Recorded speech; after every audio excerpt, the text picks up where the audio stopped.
I'm ready to go. Okay, perfect. So y'all can look at me and ignore the camera. I'll just have you all start by saying your first and last name and if you could spell them for me. Holly Schacherl. Schacherl is Schaccherl. Perfect. Ivan Schacherl.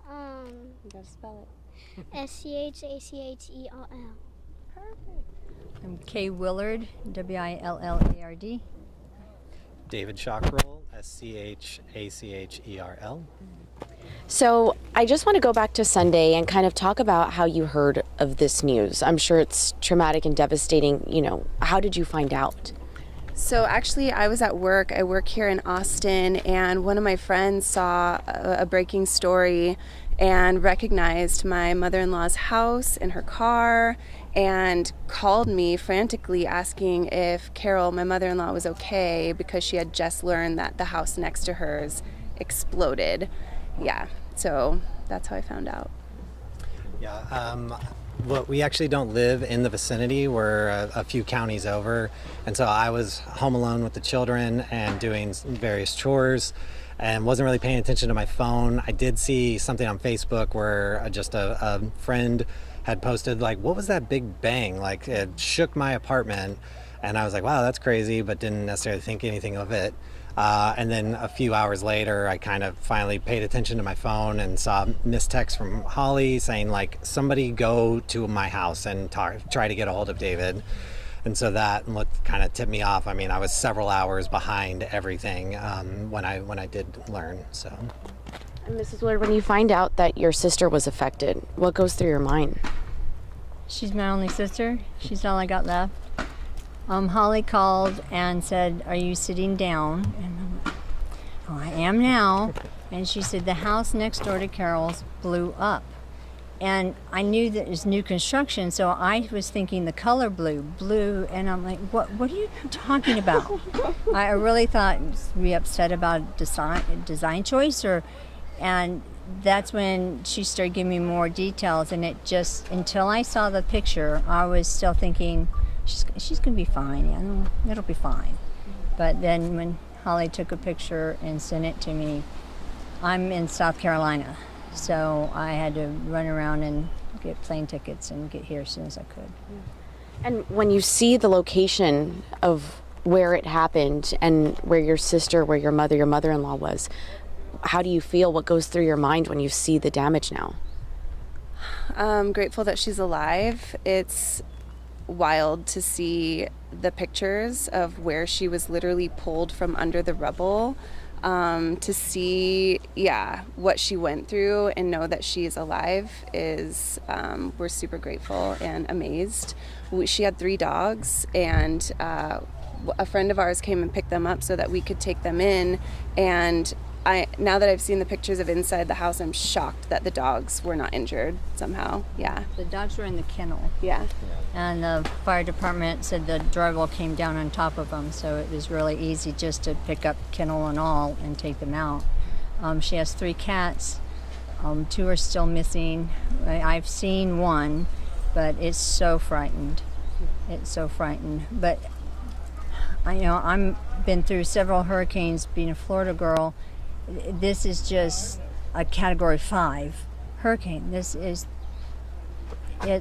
can't even explain it to you. And for you, Mrs. Willard, when you see, it was powerful for me when you said she's all I have left.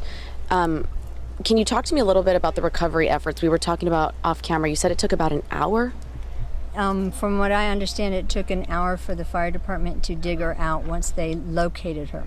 They used the Ring camera from the lady across the street needed to see who was in the house, and they went back 24 hours and discovered that she was the only one that walked in. So they needed to know who all they were looking for. Once they determined it was one person, they were able to find a way to the bedroom. It's all compromised, but they risked their own life going back there because it's going to fall. I'm worried about the wind. It starts raining, it's going to be heavy, and it's going to come down. So they are the real heroes. That our parents are gone, and it's just me and my sister, and we have our babies and our grandbabies, but I have been saying that for a while. It's just me and my sister. It's all I got left. And And David, your mom's life was spared in the most beautiful way, thank God. How do you feel when you know that she was stuck under rubble for an hour and she's recovering now? Well, it's a testament to her strength that, she was able to withstand that and survive that. I have to echo just the amazement and the respect and the gratitude of all the responders that were there, and so it was very, very powerful, and I'm just really thankful. I'm sure that this is a time where you reflect and you're grateful for what you have, and it's powerful looking at this now. Can you talk to me about the road to recovery for your mother? What's that been like? Well, yeah, I see that it is a very long road, she's effectively displaced. She will not be able to come back to this home, so, I don't foresee her being discharged from the hospital anytime soon. And then once that's over, once the hospital chapter is closed, finding her a new place, a new vehicle, and kind of just rebuilding. There has been a lot of support just from our family and our friends, and it's just I feel like that will be helpful. But yeah, we have a very long way to go, and I'm thankful that we'll get to untangle all this mess with her part of it, so. We've heard from the community say that the idea that anyone survived this is miraculous, like that word specifically, miraculous. What do you think when you hear that? It's nice to know that the community is joining together and thinking about each other and working together and sharing in this experience. I think it could be, even worse to be alienated in a situation like that. So to know that there's support and love and outpouring from the community.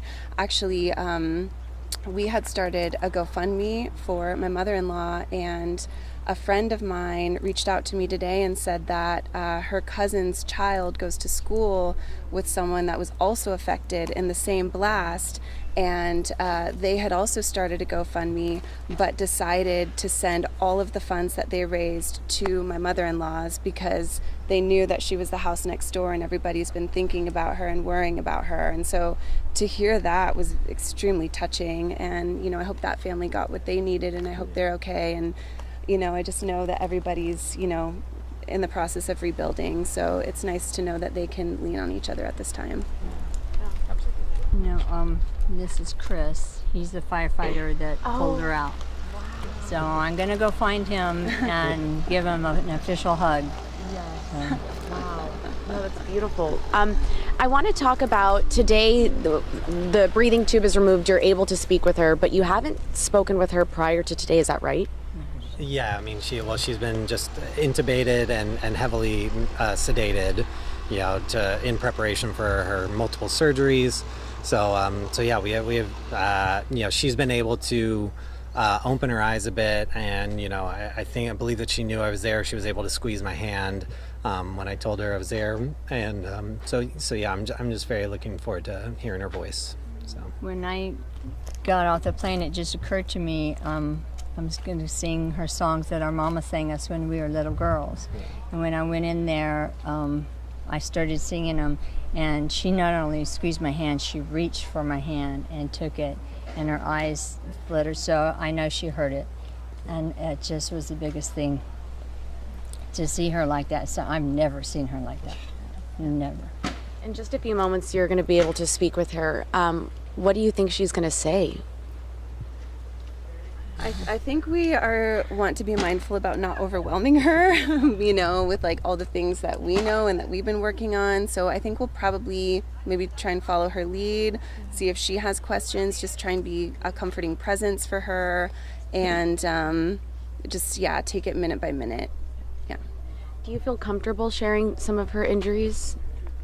Sure. Yeah. So she did sustain multiple fractures to her right arm, like 4 or 5 places, a broken clavicle, broken scapula, and multiple ribs broken. And then there's several face lacerations, one like on her lip that kind of reached into her mouth, and then just across her face. So She had her hand up like this, yeah, protecting her head. yeah. So And we don't know if I don't think she could have reacted fast enough. I think she was just sleeping like that. When you see your mom, your sister, your mother-in-law in the hospital after this blast, and you see what she's endured, what comes to mind for you? I mean, somebody was looking out for her. There's been a lot of trials in our life, and this is just the next one. And I mean, we've survived all of those milestones as a family, and we'll survive this one as a family too. So, and it's just, it's great that she'll be here with us. Beautifully said. Beautifully said. One of my last questions is, the investigation's obviously still underway. What are you hoping comes out of this? Is it frustrating not having answers? I think yes. I mean, just managing our expectations on how the process is going to unfold. I know that we'll have help through the process, so that's reassuring and comforting. But yeah, I would like to know what happened. Not only because I would like to know what happened, but also to prevent something like this from happening again. Prevent it from ever happening to anybody ever again. Yeah. A lazy Sunday afternoon. Yeah. And a New York minute. Changed. Ivy, did you say you wanted to say something? Yeah, so several houses, the garage doors, my grandma's house behind us, you can't really see it exactly, but her garage door is blown in. 24 people were injured, I think, and 24 houses. houses, yeah. Houses were destroyed. So windows were blown in. There are some people that live like on the other side of Austin. It shook their house. Like everyone was worried. So I'm just really glad that she's still alive, and I'm glad that we have a dog so that they're safe. I think so too.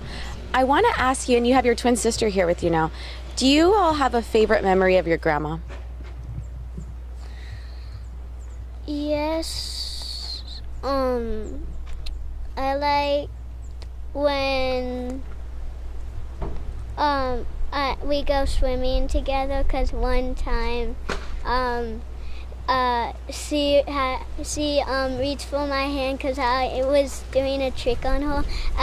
She had a swimsuit on, and I said, I'm cold, I can't even move, so she pulled me out. Then I pulled her into the pool, and she made a big splash. And do you have a favorite memory with your grandma? Well, a few days ago we went bike riding with her, and that was really fun. Is there anything else anyone wants to add at all that maybe I haven't yet asked you? I'm not sure, but just another thing to note, just of the strength of my mom, is that she has been the primary guardian for my dad for the last several years. About 4 years ago, he was admitted into a memory care facility where he had developed a very aggressive form of dementia, and so that's been just a massive hurdle for us to overcome, both emotionally and financially, and she's been navigating it as best as she can, and us as a family navigating it, it's just for me, it's just another layer of like the tragedy and the devastation that we're faced with.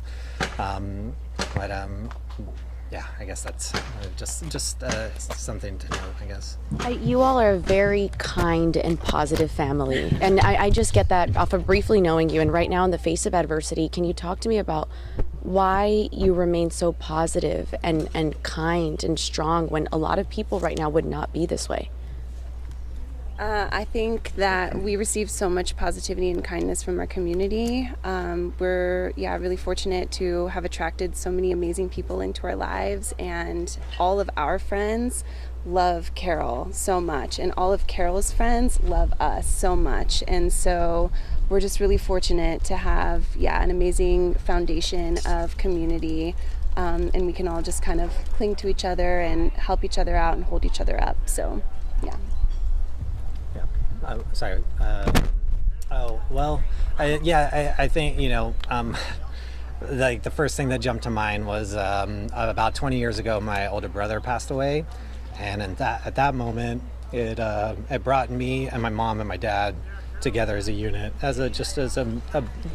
just clinging to each other to be able to survive. And I feel like that was something that it showed me, the power of our family, just in the face of our family shrinking very dramatically and very abruptly.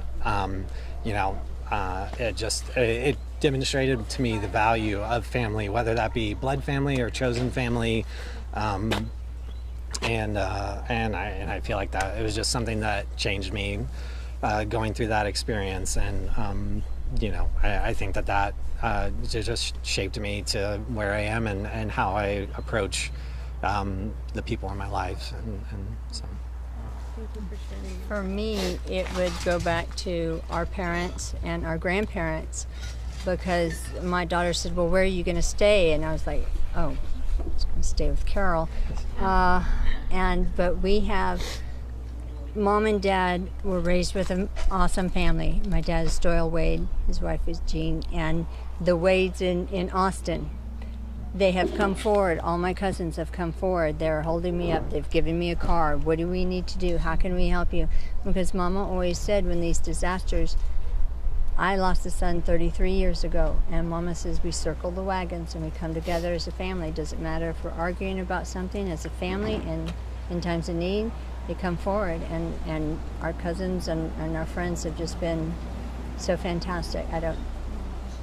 It all goes back to Mom and Dad and our grandparents, how we were raised. You all are so rich in love, and it's so obvious. So thank you so much for sharing that. I appreciate it so much.